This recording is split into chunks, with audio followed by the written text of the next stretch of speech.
Morning mga kapatid. Good morning po sa ating lahat. Lord to God, safe po tayong lahat na nakarating sa gawain ng ating Panginoon. Amen po. Amen mga kapatid. Isang tila po dyan mga kapatid. Yan, diba? Gaganda na ngiti ng anak ng ating Panginoon. Lord to God mga kapatid. At nandito tayo ngayon sa gawain ng ating Panginoon na kahit man anong problema ang dumarating sa buhay natin, ano bang sakuna ang dumarating, pero isipin na dyan palagi ang pagkagabay at pag-iingat sa atin ng Lord. Amen po? Amen. Kinangalan ko po ang lahat na tumayo. Kinangalan ko rin po si Brother Galo para sa ating opening prayer. Dakila ang mapagpalang Ama, nagpapasalamat po kami Panginoon sa pagkakataon na muli mong pinagkaloob sa amin upang minsan pa ikaw ay aming pasalamatan, papulihan at dakilain sa Espiritu at sa katotohanan. Una sa lahat o Diyos, hinihiling po namin na gawin mo kaming karapat-dapat sa paglapit namin sa iyo sa umaga nito. Tawad mo sa amin lahat ng aming mga nagawang pagkukulang, lahat ng aming inisip, sinalita at ginawa na hindi naging katanggap-tanggap sa iyo, O Diyos. Patawarin mo kami. At inihiling po namin, O Diyos, na iyong banal na Espiritu ang siyang kumilos at mauna sa amin sa lahat ng iyong itatayo sa aming harapan, mga awit, manunugtog, lalo tigit sa lalaking gagamitin mo upang magdala ng iyong mga banal na salita. Itinataas din po namin sa iyo ang aming mga kapatid na ngayon ay patungo pa sa lugar na ito. Ingatan po sila, Ama, at kaya mo makasama namin sila sa isang malayang pananampalataya. Umaasa po kami, Panginoon, sa pagpapalang ipagkakaloob mo sa amin sa araw na ito, sa pamamagitan ng iyong mga banal na salita. Ang lahat ng papuri, pasasalamat at kalwalhatian ay maingat namin ibinabalik sa iyong dakila at makapangyarihang pangalan. Sa pangalan ni Jesus. Amen. Bago ang lahat, minsan po muna natin ating mga kapatid. At sabihin mo, God bless mo kapatid, tagumpay ka ngayon. Amen? Praise the Lord! Hallelujah! Purihin natin ang Panginoon sa ako na ito. Hallelujah!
kung bakit meron kaming kapayapaan na ganito, Panginoon, na hindi namin maiahalin tulad sa magulong sa liputan ng Lord.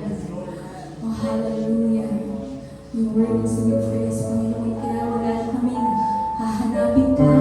Wala nang nanalisip pa, Lord, kundi ang manatili, Panginoon, sa presensya mo, Lord. Oh, hallelujah.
Ikaw lang ang walang iba sa puso ko. Ikaw lang ang gusto.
Isang malakas na palakpak muli sa aming Panginoon, mga kapatid. Napakagandang awitin, mga kapatid. Nasabi ba, wala nang nanaisin ka, kundi mamalagi sa piling mo, aming Ama. Lalo na mga kapatid, itong dumarating sa atin na mga sakuna, yung mga lindol sa iba't ibang lugar, yung bagyo sa Cebu, tapos bagyo na rin na dumaraan na sa atin. Talagang minsan nakakaramdam tayo ng takot eh. Tama ba mga kapatid? Kumbaga, yung mga ganun mga balikan minsan nakakatakot eh. Kaya itong mga kanta na talaga na to, kumbaga nandun yung laging remind sa atin ng Lord na laging tayo dapat nasa sa Kanya, mga kapatid. At syempre mga kapatid, may nabasa nga ako, parang sabi doon ano, yung faith daw is kalaban ng fear. Agree ba kayo mga kapatid? Kumbaga pag nakakaramdam, yung faith daw natin is kalaban talaga yung fear. Parang doon sa nabasa ko na sabi doon, yung may sakit daw, takot daw mamatay. Yung wala naman daw sakit, takot daw magkasakit. Kumbaga, nararamdaman talaga natin minsan yung takot eh. Pero pag nasa sa Lord tayo, nararamdaman natin yung kapayapaan. Di ba? Amen mga kapatid? Amen. Tsaka share ko na lang din mga kapatid kasi itong last 2 weeks or 3 weeks, mag-3 weeks na ata, may nangyari po kasi sa akin. Tuwing pumapasok po kasi ako sa trabaho, is lagi po ako nakamotor. Nangyari lang po, nag-kotse lang po nung Monday po yun, last 2 weeks or 3 weeks na po ata. Nagpahatid po kasi yung lola ko sa Solid, kaya nag-kotse na lang din po ako. Tapos pagpasok ko po mga kapatid, dito lang po sa may GMC, yung dyan po sa may Yamaha, may pedestrian ko, di ba? Tumigil po yung jeep doon na nasa harap. Di drive pa. Ang aga ko po pala kasi ko yung lola ko. Kaya sabi ko, okay lang mag-drive ng jeep. Tapos, yung jeep na nasa harap ko, tumigil. Pagkatigil po, sabi ko, tagal naman ito. Umana na ako, lumigod na ako. Pagkaliko ko mga kapatid, may pedestrian. Pagkaliko ko po, may pedestrian, nagbabagal pa ako. Tapos, nung pagkalagpas ko na siguro, nakadaan po ako sa pedestrian. Parang basta nakadaan po ako sa pedestrian. Tapos, biglang apak ko na, kasi nakalagpas na po ako sa pedestrian eh. Pagkaapak ko po, biglang may sumulpot na bata. Ang tinamaan na po ng bata is yung sasakyan doon po sa may pangalawang pinto na po halos ng kotse. Kumbaga, nagulat ako na, sabi ko, ano nangyari? Kasi nung pagdaan ko po talaga wala siya eh. Pero nung dumaan, nung naalagpas na po ako, biglang binunggo niya na yung second na pinto na po nung sasakyan. Kaya sa ko, layo na. Tapos ako, sabi ko, ang gagawin ko? Sabi ko ba sa palabas ng Pina, sa mga TV, ginawa ko, luming ko po, gumiling po ako dito sa may vulcanizing, yung may vulcanizing po dyan. Tapos, isip ako ng isip anong gagawin ko. Kasi sabi ko sa tagal ko nag-drive na hindi naman po gano'ng katagal. Pero 17 po kasi ako nag-drive na po ako ng kotse. Kaya ngayon na ako naka-experience ng gano'n. Kaya sabi ko, anong gagawin ko? Una lang pumasok sa isip, kumama din sa una. Lord, anong gagawin ko? Kasi hindi ko talaga alam kung ano nangyari sa bata, kung ewan ko kung bata pala yun natamaan. Sabi ko lang sa Lord, anong gagawin ko? Kasi hindi ko talaga alam mga kapatid. Parang nakaramdam ako ng takot ng pagkagulat. Sabi ko, anong gagawin ko? Tapos, mga ilang minuto may kumatok na sa akin. Mga rider, sabi, boss, babae ko po yun. Sabi ko, po sir, bababain ko naman po. Naiparking ko lang po. Tapos, yun, yung pagbaba ko lang po. Sabi ko na lang, Lord, ito na bahala. Kasi hindi ko talaga alam kung anong gagawin ko eh. Bumaba ko, pagbaba ko, inausap ko yung bata. Sabi ko, ano nangyari sa'yo? Ganito ganyan, sa katumama, may sugat ka ba? Ganito ganyan. Tumama po siya, may sugat po siya, yung mismo paa niya lang po pala. Yung paghakbang niya lang po. Kasi, kinukulit po pala siya nung namamalimos daw. Kaya nakatingin daw siya sa likod. Tapos, bigla na lang daw po siya tumama. Yun, tinamaan po siya. Sabi ko na lang, hindi ko yung number mo, yung pangalan mo. Gusto mo dalhin kita sa may clinic. Ayaw niya kasi natatakot daw siya sa mami niya. Baka mapagalitan.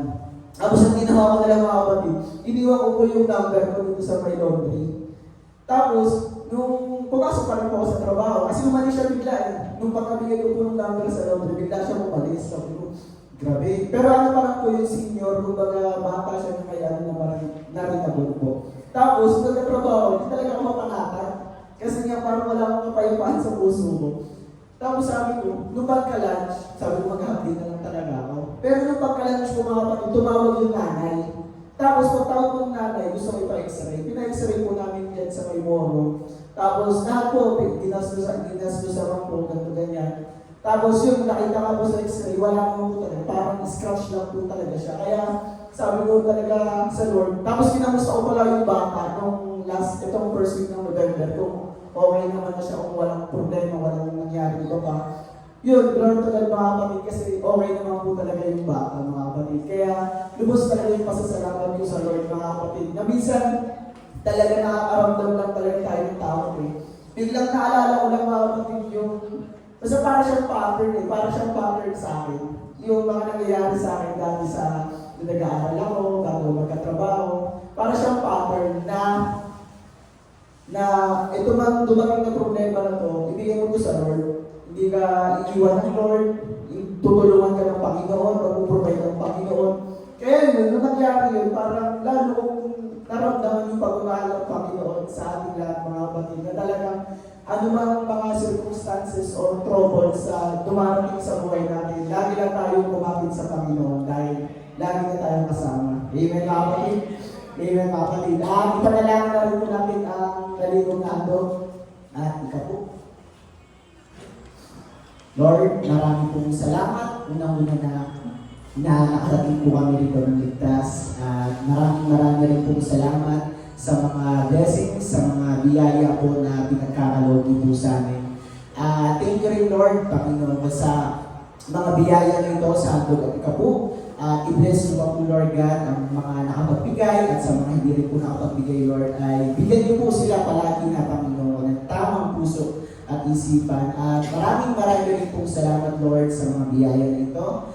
at magamit po ito sa ikapaluwalhati pa po ng inyong pong salita at sa ikakalagayan pa po ng inyong pong salita. Maraming pong salamat sa mga blessings at mga handog at ikaw po na ito, Lord. At lahat po ng mataas sa papuri at pasasalamat ay tanging sa inyo lang po. In Jesus' name, Amen. At yun po mga kapatid, dala ko na po tayo sa salita ng ating Panginoon. Naanan ko po si Brother Noah.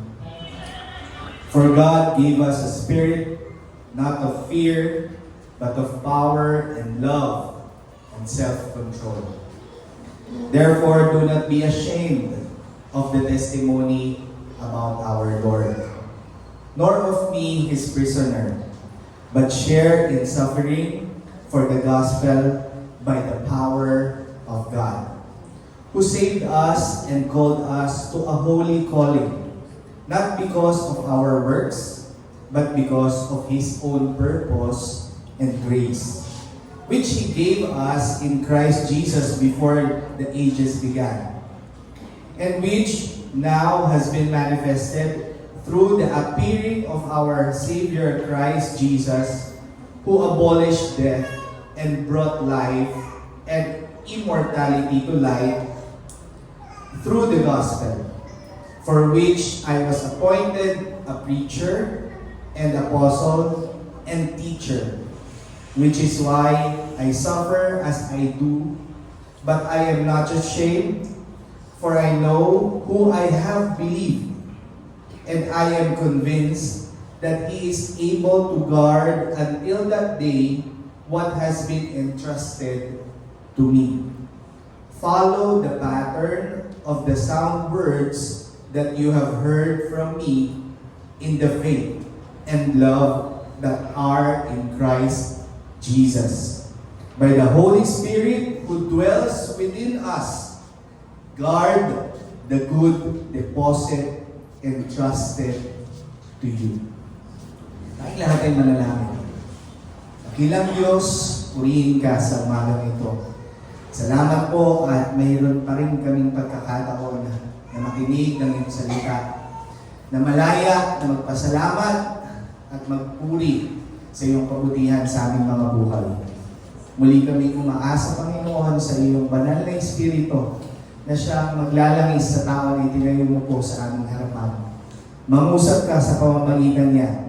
At dalangin namin, Panginoon, na ang iyong banal na Espiritu ang siyang magbukas ng aming mga isipan at ng aming mga puso upang maunawaan namin ng malinaw ang inyong pong mensahe sa amin sa umagang ito. We claim victory, Lord, in your name. In Jesus Christ's mighty name. Amen. Pagkabalik po tayo sa ating mga upuan. Glory to Jesus. Gusto ko pong magatan ang aking pangangaral sa umagang ito ng tagline sa isang well-known brand, which is Nike. Sino po sa inyo may alam sa Nike brand? Isa po sa mga tagline ng Nike is the word, just do it. Amen? Just do it. Naalala ko mga kapatid yung ating theme for the year. Sino pa rin nakakaalala ng ating theme? #Go. At ang purpose natin mga kapatid kung bakit meron tayong theme for the year ay maintindihan natin kung ano ang purpose at kung ano ang gusto natin tahakin sa buong taon. Ano yung gusto natin gawin sa buong taon. At maraming mga pangangaral ang ating narinig. Simula pa nung umpisa from first quarter, second quarter, and now we are on the last quarter of the year. And nandun pa rin tayo sa topic of going. Yung ating paglabas, yung ating evangelism ministry, yung ating evangelism purpose, yung ating evangelism goal na ipahayag ang mabuting balita ng ating Panginoong Hesukristo sa iba't ibang aspeto. at natalakay natin ang mga bagay na kung saan sinimulan natin why we should go. Bakit kailangan lumabas at ipangaral? Tinalakay natin who shall go? Sino ang dapat na lumabas at mangaral? And third quarter, where should we go? Saan tayo dapat lumabas? And right now, nandun na tayo sa how are we going to go?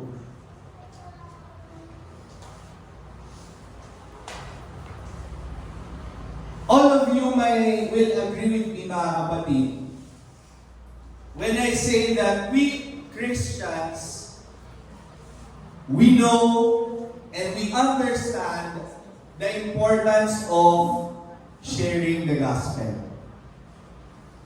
Naiintindihan ninyong lahat at kayong lahat ay naniniwala at pagka-agree sa akin kung gaano ka-importante ang paghapahayag o ang paghahayag ng mabuting balita ng ating Panginoong Jesucristo. Amen po ba? Walang sino man sa inyo ang magsasabi that this is not important. Every one of you will definitely agree that it is very, very important. While it is important, mga kapatid,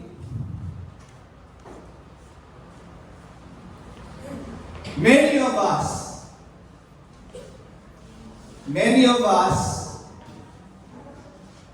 is struggling in sharing the Word of God. In sharing the gospel of Jesus. Marami sa atin ang nagsastruggle pa rin kung paano ihahayag ang mabuting balita ng ating Panginoong Jesucristo. At itong struggle na ito, mga kapatid, ay nababalot sa isang bagay. And you can tell me that common to us all why we struggle is because of fear. Lahat tayo merong takot. Lahat tayo merong agam-agam. Lahat tayo merong worries sa ating mga sarili. We have the fear of rejection. Sometimes we have the fear of what are we going to say? I don't know what to say. Hindi ko alam kung ano sasabihin ko. Yan yung mga takot natin. And sometimes, we fear that we might offend people. Baka pag sineran ko, magalit. Baka pag sineran ko, ma-offend sa akin. And siguro, of all those fears, the most common fear that we have is the fear of judgment. Ano kaya yung sasabihin niya sa akin kapag sinare ko yung gospel? Ano kaya yung iisipin niya kapag sinabi ko sa kanya yung tungkol sa mabuting balita ng ating Panginoong Jesucristo? Ano kaya yung tingin niya sa akin? Ano kaya yung sasabihin niya sa akin?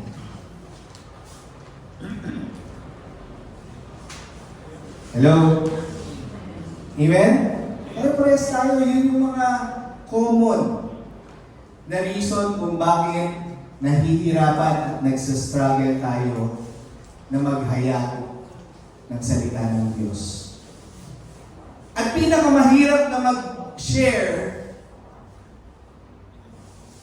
ewan ko ba kung bakit, dun sa pinakamalalapit pa sa atin.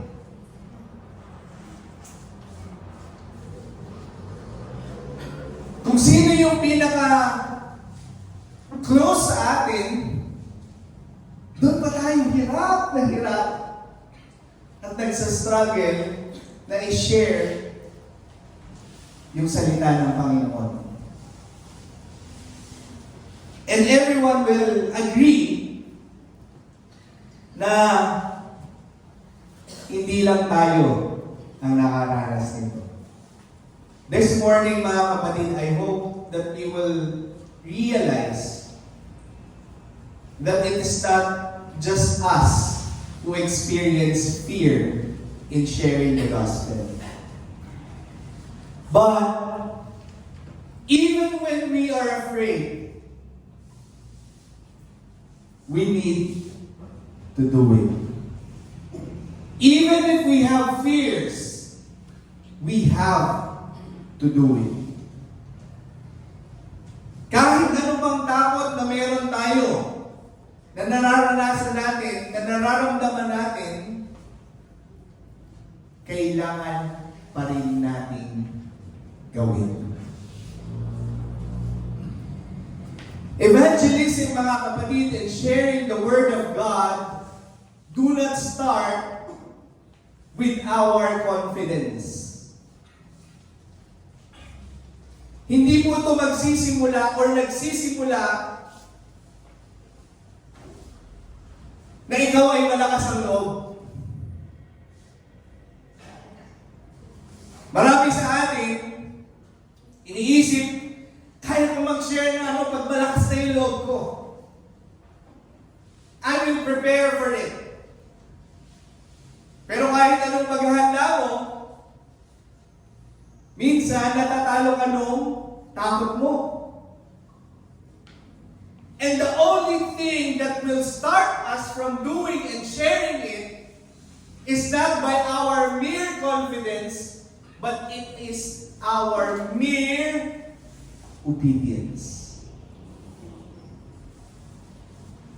Yung ating pagsunod sa naisin ng ating Panginoon, yung ating pagsunod dun sa gustong gawin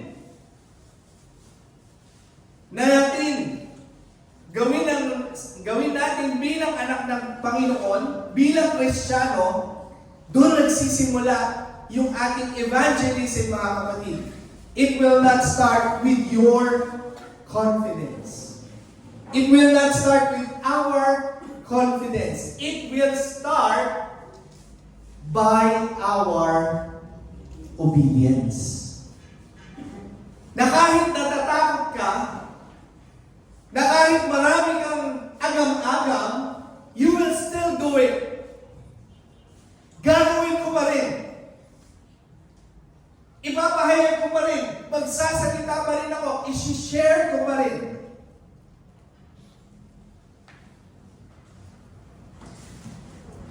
God has given us everything, mga kapatid, to overcome fear. And sa ating binasa, nakita natin sa verse 7 na sabi niya, "For God gave us a spirit not of fear, but of power and love and self-control." Not of fear, but with love and self-control. Naniniwala ba kayo, mga kapatid, that fear can be controlled? And it is through self-control that you will be able to overcome fear.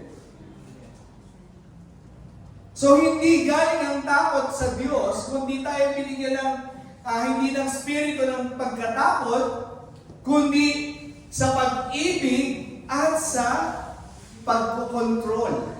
Binigyan tayo ng kapangyarihan ng banal na Espiritu ng Diyos.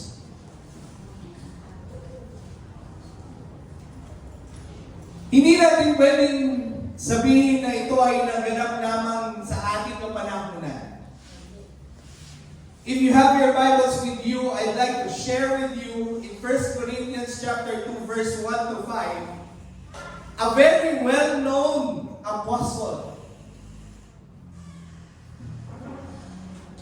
And masasabi ko na siya na ang pinakamatagal na naging, sasabihin kong apostle. At maraming na-experience at maraming napuntahan na mga lugar. Walang iba kundi si Apostle Paul. Si Apostol Pablo, mga kapatid, masasabi ko na isang matapang na apostol.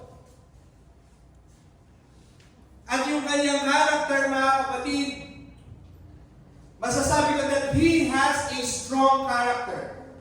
Bakit? Because Apostle Paul is a military leader. At kung ikaw ay military leader, hindi ka po pwedeng lalambot-lambot. Hindi ka po pwedeng tuwag. Amen? Pero mga kapatid, bagaman si Apostol Pablo ay isang militar na opisyal, siya po ay nakakaramdam ng takot kagaya natin. Si Apostol Pablo ay nakaramdam ng takot kagaya natin. In 1 Corinthians 2, 1 to 5, ang sabi diyan, yan, babasahin ko sa Tagalog. At ako, mga kapatid, nang pumariyan sa inyo ay hindi ako napariyan na may kagalingan sa pananalita o sa karunungan na nagpabalita sa inyo ng patotoo ng Diyos. Sapagkat pinasyahang walang maalaman anuman sa gitna ninyo, maliban na si Jesucristo. At siya na napako sa krus. At ano yung masunod?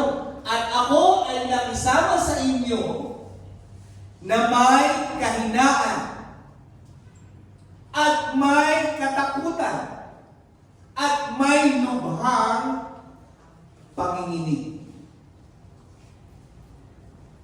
Just a backstory, mga kapatid, of this verse. Baka iisipin ninyo yung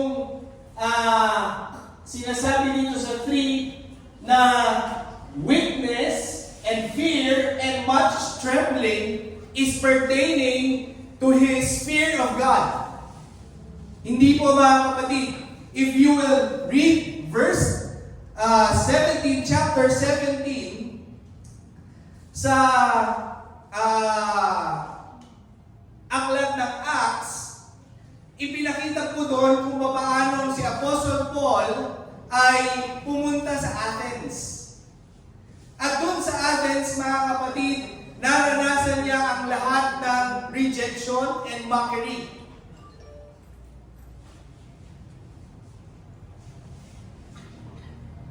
Mas maganda buksan natin sa Acts chapter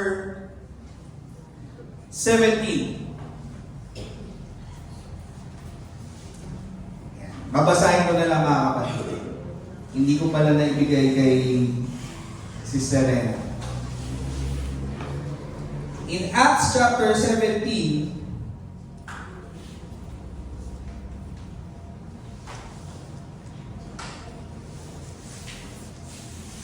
yan.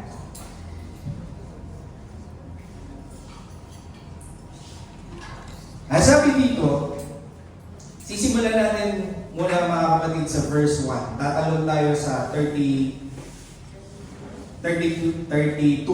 Yan. Sabi dito, when Paul and his companions had passed through Amphipolis and Apollonia, they came to Thessalonica. There was a Jewish synagogue, as was custom of Paul, went to a synagogue, and on 3 Sabbath days, he reasoned with them from the scriptures. So, dito from dun sa journey ni Apostle Paul, ay nakaranas siya ng palimanagan. Yan. Sa mga Hudyo. At sabi dito sa verse 16, while Paul was waiting for them in Athens, he was greatly distressed to see that the city was full of idols. So na-concern si Paul na nakita niya itong Athens ay puno ng mga idolatria, maraming mga Diyos-Diyosan. Kaya itong si Paul ay na-compel na ipahayag ang kabutihan ng ating Panginoong Jesucristo, ipahayag kung sino si Jesus Christ dun sa mga taga-Athens. Subalit, sa kanyang eksperyensya, sabi dito sa verse 32, when they heard about the resurrection of the dead, some of them sneered, but others said, we want to hear you again on this subject. At that Paul led the council. Some of the people became followers and Paul believed among them. Sa Tagalog, at nang kanilang marinig ang tungkol sa pagkabuhay na maguli ay naglibak ang ilan. Imagine habang siya ay nag-share about Jesus Christ and about the promise of resurrection, some believed and some mocked Paul. At naglibak sila, ang sabi. At ang susunod natin doon sa 18, mga kapatid, diyan sa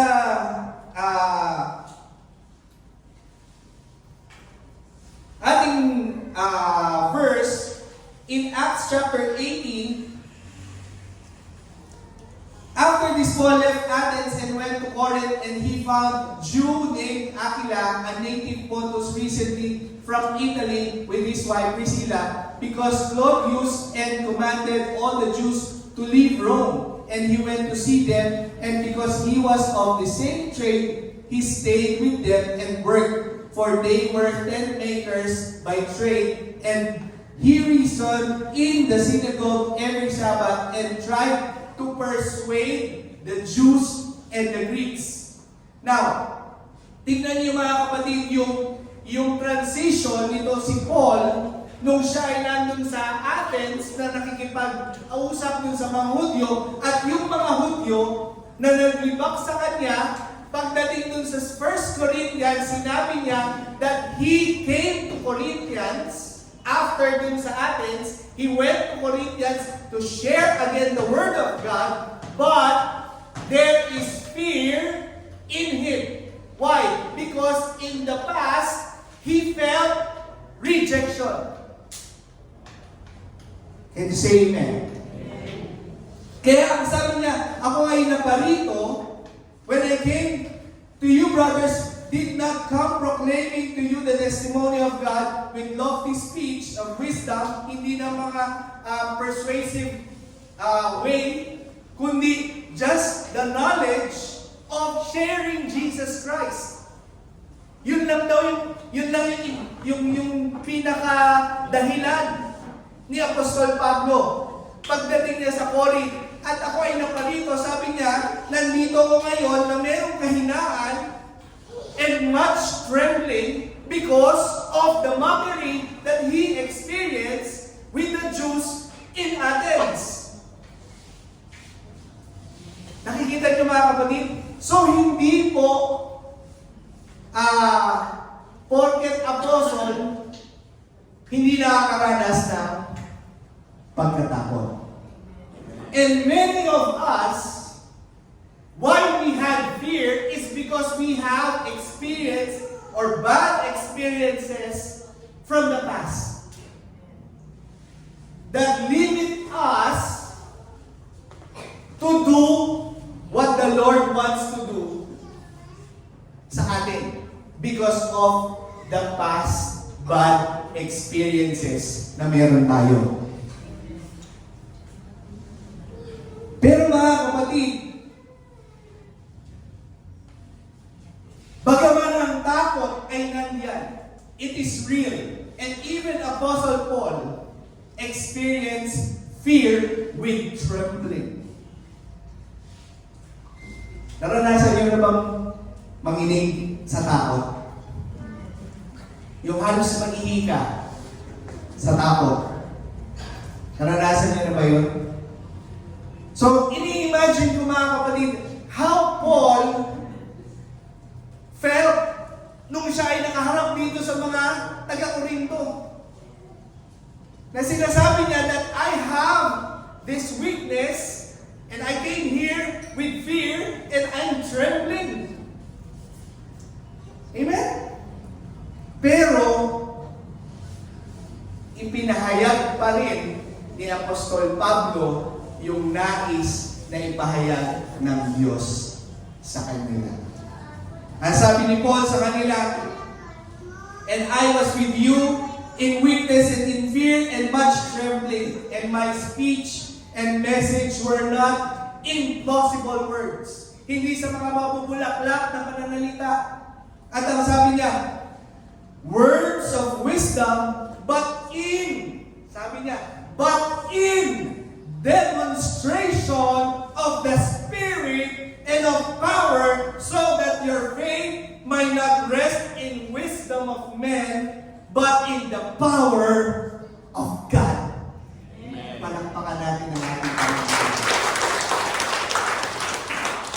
So ginawa ni Apostol Pablo hindi para ipakita na siya ay magaling, na siya ay marunong, na siya ay maraming alam, kundi ang sabi niya, naparito ako para mamasdan ninyong lahat na kahit ako ay natatakot, na kahit ako ay nanginginig sa takot, ma-demonstrate sa inyo ang kapangyarihan ng Espiritu ng Diyos.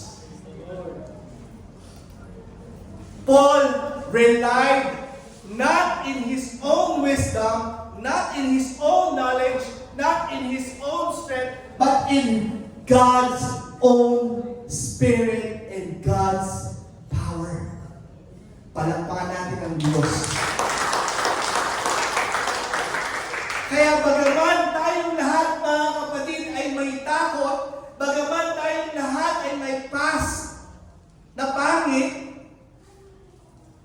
at yun ang naging dahilan kung bakit tayo natatakot, do not rely on yourself. You will speak the truth of God, not by your will, not by your power, but by the Spirit of God. Glory to Jesus. Overcoming fear is not by our own strength. It is through the power of God. Acts 1:8, mga kapatid, but you will receive power when the Holy Spirit has come upon you, and you will be my witness in Jerusalem, and in all Judea, and in Samaria, and to the end of the earth. Natatandaan ko mga kapatid, ipinangaral ni Brother Gallo last time, Elder Gallo sa atin, if we want an extraordinary thing to happen in us, we have to have an extraordinary power. And that extraordinary power is not your own power, not our own strength, not our own wisdom, not our own mind, but it's through the Spirit of Jesus Christ who was given and was in us. Amen? Kaya bagaman meron tayong mga takot mga kapatid, katulad ni Apostle Paul, we just need to do it. You just have to speak. You just have to talk and let the Holy Spirit empower you and overcome your fears.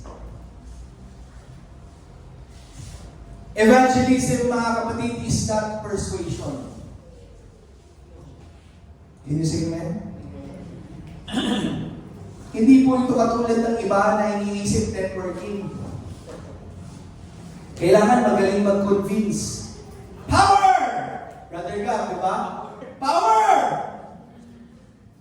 Good morning! Ganyan, lagi positive!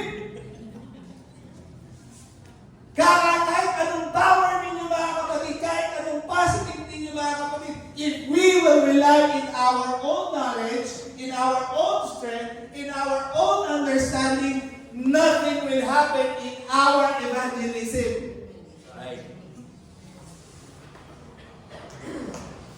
The thing that we need to have our evangelism powerful is to overcome fear through the Spirit of Jesus Christ. Relying in the Spirit of Jesus Christ. Relying in the power of the Spirit of God. Because evangelism is not persuasion, it is a regeneration of your spirit and the people who has a dead spirit. Hindi tayo ang bubuhay ng spirito nila, mga kapatid. Diyos lang ang kayang gumawa nun. Diyos lang ang kayang bumuhay ng patay na espiritu.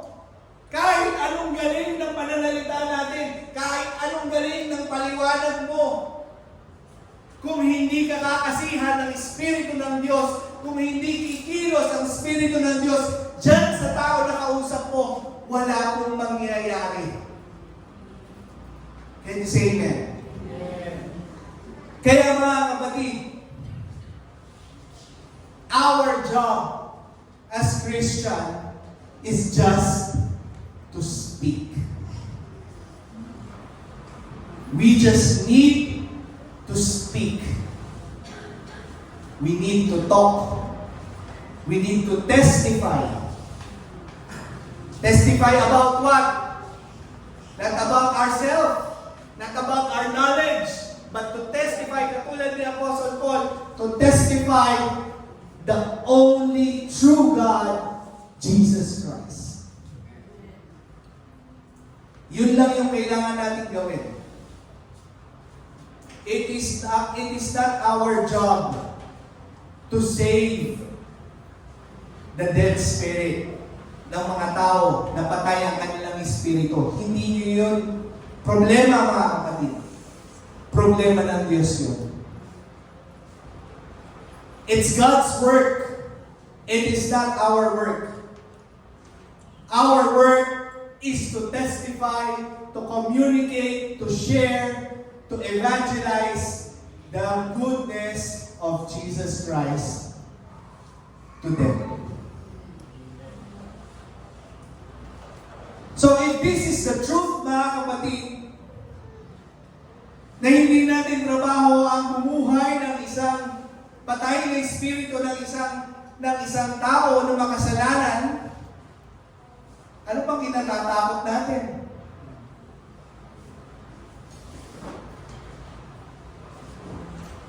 Kung magsasalita tayo at hindi naman natin trabaho na kilusin yung espiritu nila, kundi ang espiritu ng Diyos ang may gawa nun, then it means lesser pressure sa atin. Amen? Kaya tayo na may pressure, mga kapatid, kasi iniisip natin, dapat ma-convince ko to. Dapat makiniwala siya sa akin. Dapat magbago siya.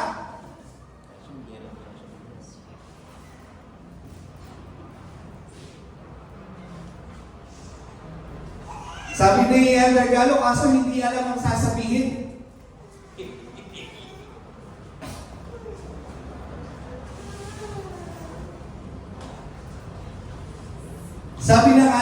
Sabi ni Apostle Paul,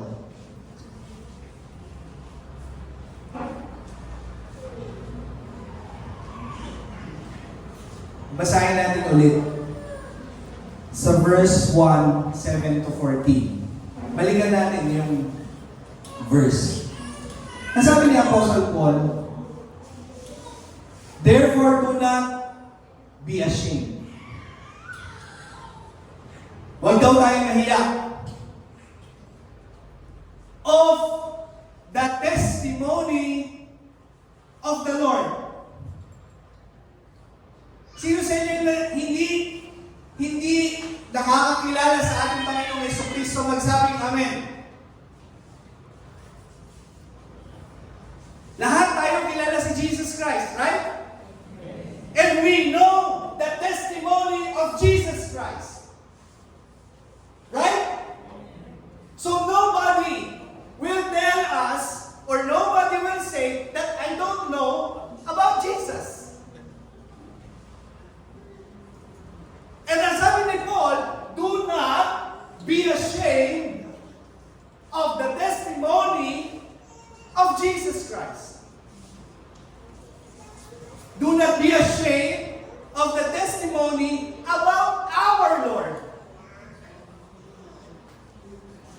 Naniniwala ako mga kapatid na lahat tayo naniniwala that Jesus Christ is our Savior. And that's the testimony of Jesus Christ. He died on the cross for our sins. Everyone knows it. Tama? Yun yung pinaniwalaan natin. Yun yung testimony na meron tayo. At ang sabi ng ating Panginoon, ang sabi ni Apostle Paul, huwag daw tayong mahiya doon sa testimonyang iyon. Amen? Ano ba sabi niya? But share in suffering for the gospel by the power of God, who saved us all and called us to a holy calling. Amen? Called us to a holy calling.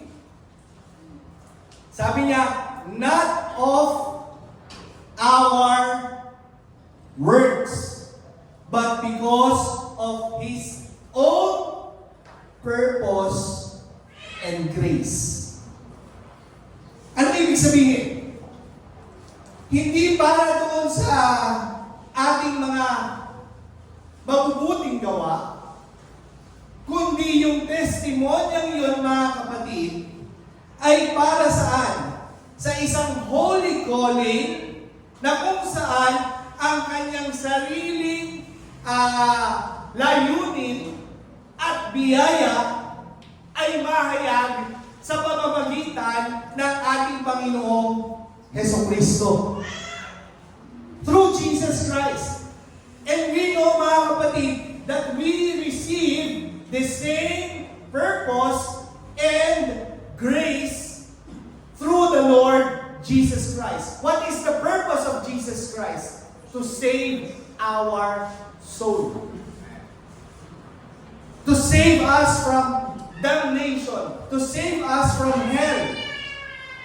Yun yung purpose ng ating Panginoong Hesukristo. At yung purpose na yun, mga kapatid, yung biyayang yun, huwag daw tayong mahiya na ipahayag yung biyayang yun at yung purpose na yun na ginawa sa pamamagitan ng ating Panginoong Hesukristo. So kahit hindi nyo alam, mga kapatid, hindi nyo kabisado, yung John 3:3, John 3:5, alam ko lahat kayong alam yung John 3:16. For God so loved the world that He gave His only begotten Son, that whosoever believes in Him will not perish but have everlasting life.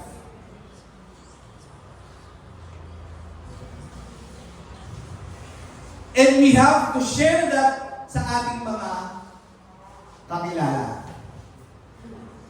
At ang sabi niya dito, which He gives us in Christ Jesus before the ages began, and which now has been manifested through the appearing of our Savior Christ Jesus, who abolished death and brought life and immortality to life through the gospel.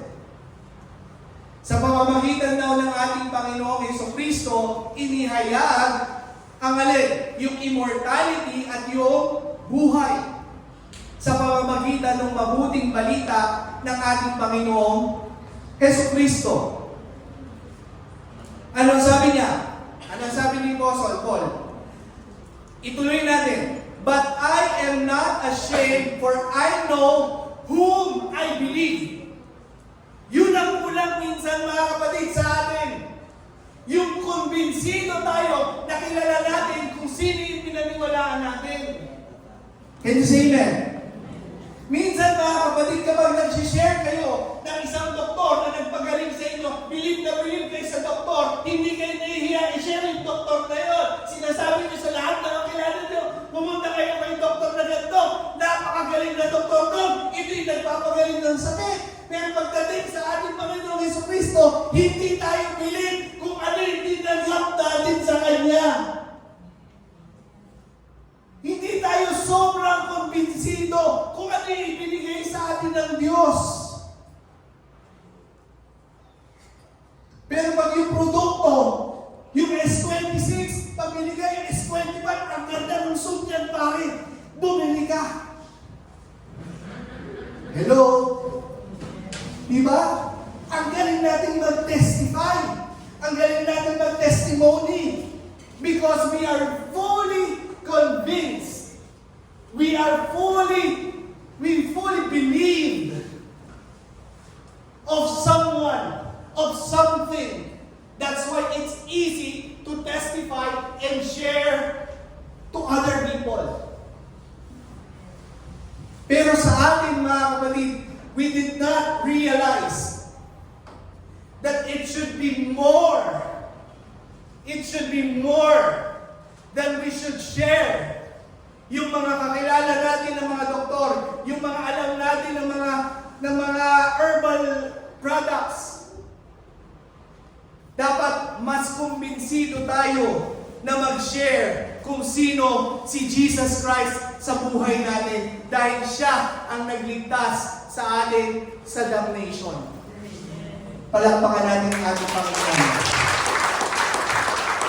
Ang sabi ni Pablo, but I am not ashamed for I know who I have believed. And I am convinced that He is able to guard until the day that was been entrusted to me.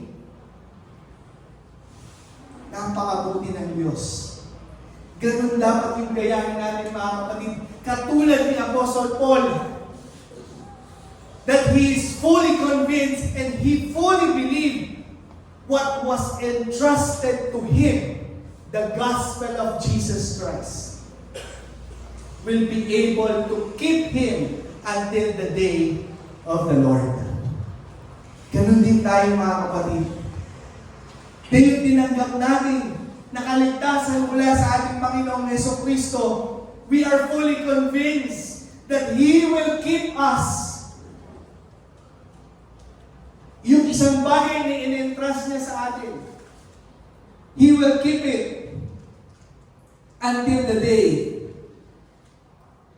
And then sabi niya, follow the pattern of the sound words that you have heard from me in the faith and love that are in Christ Jesus. At ang musunod, by the Spirit or by the Holy Spirit who dwells within us, guard the good deposit that was entrusted to you. Hindi talaga sa mamamagitan natin mga kapatid. Ang kailangan lang talaga natin ay katulad din ng kung paano tayo naniniwala na ang barley maganda sa katawan. Amen? Kaya ngayon, bumibili na rin ako ng barley kasi si Daddy umiinom ng barley. Kung paano na-convince from the testimony that barley is good, the more that we should be convinced that God is good. That God is able to control whatever situation that we have. God is powerful. God is all-knowing. God is provider. Ganun dapat tayo kakumbinsido who God is in our life. And if we are fully convinced, just like Apostle Paul, we will never be ashamed sharing Jesus to other people. We will never be ashamed to share Jesus to the closest person in our life. To your father, to your mother, to your sister, to your kumare. Why? Because it's not about us. It's not about us. It's about Jesus Christ. So hindi mo kailangan maging maraming alam. Hindi mo kailangan maging magaling na magsalita. Ang kailangan mo lang magsalita ka at maging kumbinsido ka sa sarili mo kung sino si Jesus sa buhay mo. Kasi kung ikaw ay hindi ka convinced that God is good, how can you tell to people that God is good? Amen? Sa isang may sakit, kung ikaw sa sarili mo hindi ka naniniwala na gagaling ka sa pamamagitan ng Panginoon, paano mo sasashare doon sa may sakit? Eh, pag-pray yung may sakit, nagagaling siya sa pamamagitan ng prayer mo through Jesus Christ. If you are not convinced,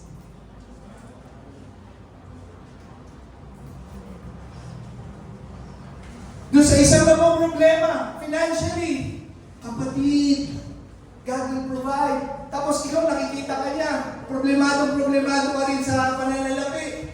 Mainit yung ulo mo. Lagi kayo nagtatalo ng asawa mo.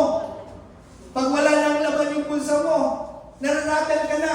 Tapos sasabihin mo doon sa kapatid, mo ka matakot. God will provide. Pero tayo, hindi tayo fully convinced that God will provide.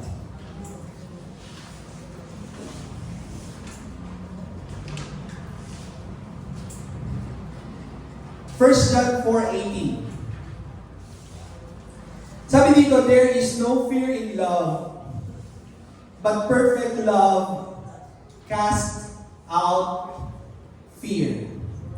For fear has to do with punishment, and whoever fears has not perfected in love. Punta muna tayo in the aspect of salvation. Okay? Sabi dito, there is no fear in love. Naniniwala ba kayo na mahal kayo ng Diyos? Amen? Kung magunaw ang mundo, naniniwala ba kayo na ililigtas kayo ng Diyos? Dahil mahal kayo ng Diyos. Amen. So, ibig sabihin, hindi tayo takot na magunaw ang mundo. Because we have perfected that God loved us and will save us. Amen? So, love casts out fear. Kasi alam natin na tayo ay mahal ng Diyos. And sabi ito, whoever fears has not perfected in love. So, ibig sabihin, yung pagkaunawa, yung pagka-convince natin doon sa pag-ibig ng Diyos, hindi pa daw perfect yung pagka-alam natin doon sa pag-ibig ng Diyos kapag meron pa tayong takot. Okay? Sabi ni Elder Galo, pag tinatanong tayo, di ba? Sino sa inyo ang hindi takot mamatay? Magsabing amen. Wala nakakapag-amen. Ang sabi, huwag muna, Lord. Of course, ayaw natin huwag na ngayon kaagad. Pero we have that peace in us that whatever happens, we have the security. Amen? We have the security coming from the love of God. So, ibig sabihin mga kapatid, love drives the fear of rejection. Bakit? Because if we love God, we understood God, even if we are rejected, but we love God, we will not fear rejection. Tama?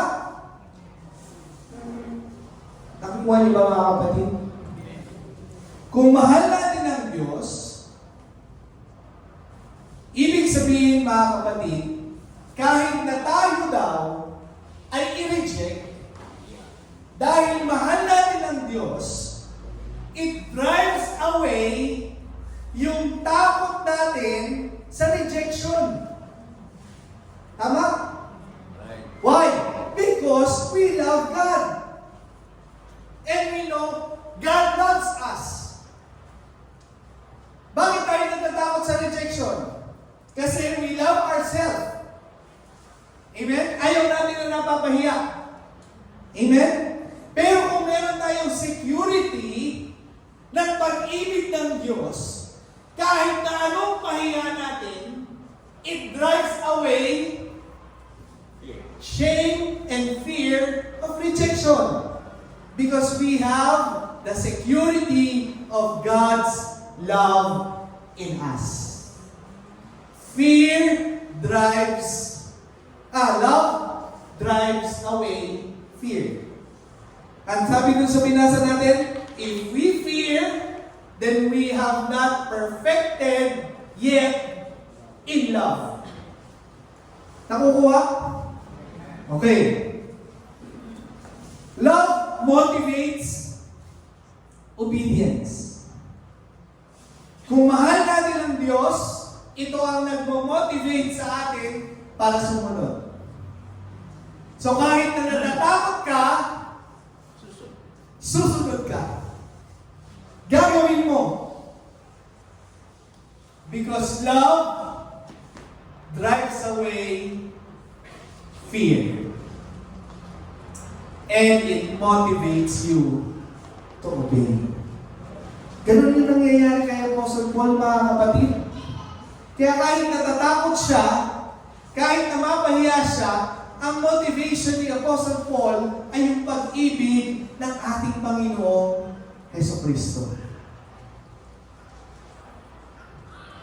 And also, love reminds us the urgency to share. Meron po akong gusto i-share sa inyo na experience ko. Nasa badminton court po ako. At wala akong kaalam-alam na mangyayari yung bagay nito. May lumapit sa akin at ang pinagkukwentuhan namin ay Korean novela. At yung Korean novela na pinukwento niya is about death and being in heaven and in hell.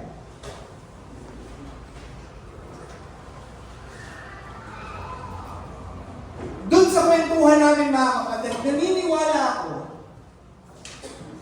that it is the Spirit of God who touches my heart to immediately share the gospel of Jesus. Kahit na nandun kami sa badminton court at nagkukwentuhan tungkol sa Korean novela. At ang nanaig sa akin, mga kapatid, kapag hindi ko na-share, hindi ko nagawa yung udyok ng Espiritu ng Diyos. And I will feel guilty about it kapag hindi ko siya nagawa. And I remember, and I always remember the testimony of Brother Gab. Na meron siyang kaibigan na nagkasalubong sila, na matagal na silang hindi nagkita. And he missed the opportunity to share. And he felt bad about it because the person died.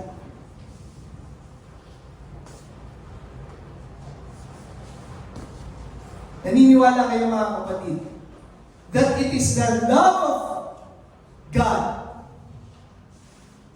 kung papaano tayo ay iniligtas at mayroon tayong security. We want others to have the same security. Amen? Kaya yung panahon na yun, mga kapatid,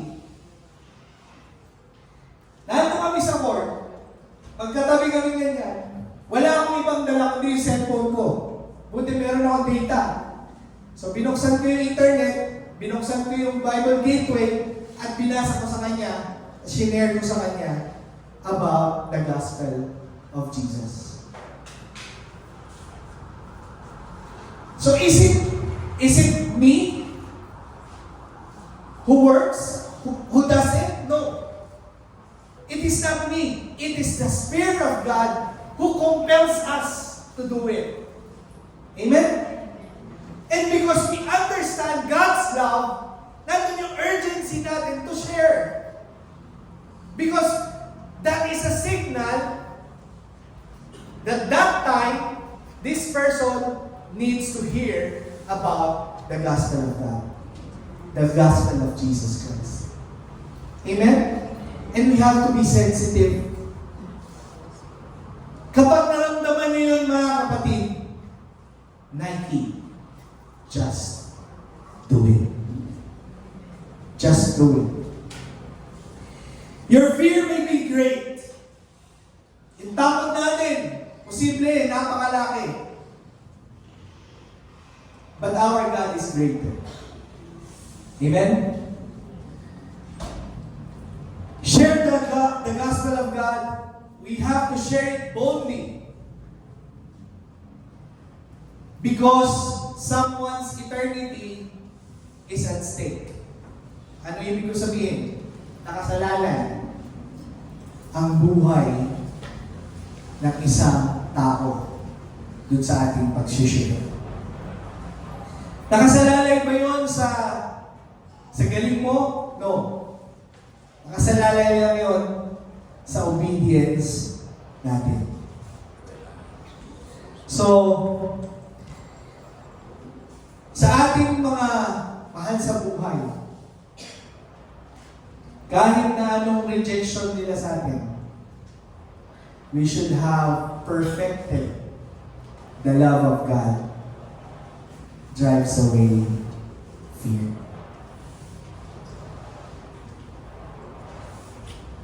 Natatakot ka, baka magalit yung tatay mo, yung nanay mo. Mapahiya ka. Date mo lang, mga kapatid. Be perfect in love of Christ.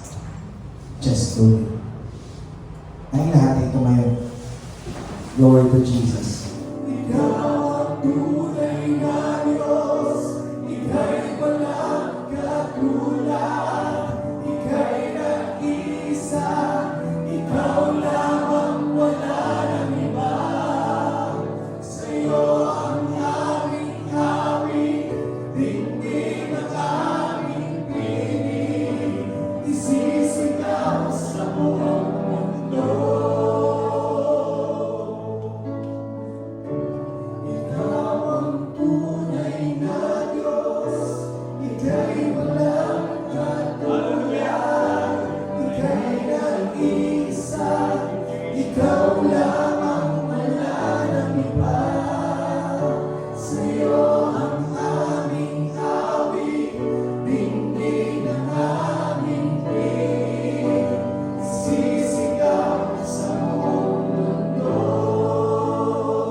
hallelujah! Let's praise the Lord!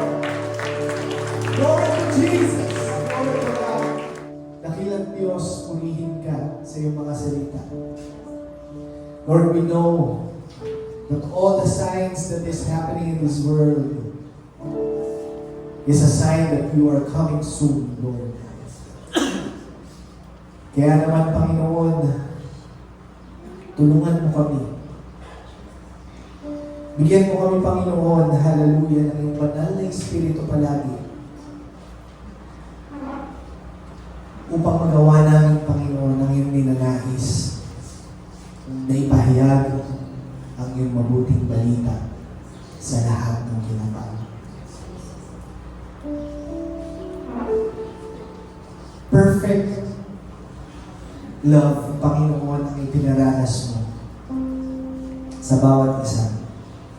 Kaya naman, Panginoon, hayaan mo na ang perpektong pag-ibig na ito ang maging sandigan, motivation namin, Panginoon, para ikaw ay pahayag sa lahat ng aming mga mahal sa buhay. Kaibigan, sa lahat ng mga kakilala mo. Tulungan mo kami, Panginoon. We have our desires, Lord. But sometimes we also have those fears in us. Hayaan mo, Panginoon, na ang banal na Espiritu ang siya kumilos sa akin to overcome those fears. And Lord, I pray that you will continuously use the NLAX Church to proclaim your gospel in this region sa aming pong community sa Teresa, O God. And I pray for each families of our NLAX family sa kanilang mga mahal sa buhay, sa kanilang mga tatay, sa mga nanay, sa mga kapatid, sa mga kamag-anak nila, Panginoon, na hindi pa po nila kasama. Lord, I pray that you will use them in their own home, in their own families. Drive away, Panginoon, all those fears na meron sa amin. At hayaan mo, Panginoon, hallelujah, na sa aming pong pakikibaka sa sanlibutan ito, ang iyong banal na Espiritu ang patuloy na pumatnubay sa amin. Lord, we ask that you will take care each and every one of us as we go home this afternoon, Lord. Dalangin namin na ilayo mo kami sa anumang kapahamakan. At Lord, ibalik mo kami muli sa lugar na ito na bitbit ang pananagumpay na nagmumula sa iyo. In the mighty name of Jesus Christ of Nazareth, we claim victory, Lord. Amen. At kami po natin ang pasbas sa ating Panginoon, katapos-tapusan mga kapatid, alam na ang banal na Espiritu ng Diyos ay sumainyo, pagpalain na ninyong mga pamilya, ang inyong mga hanap buhay. You are dismissed in Jesus' mighty name. Tapos na po ang ating gawain, and let's shake hands and be friendly. God bless po.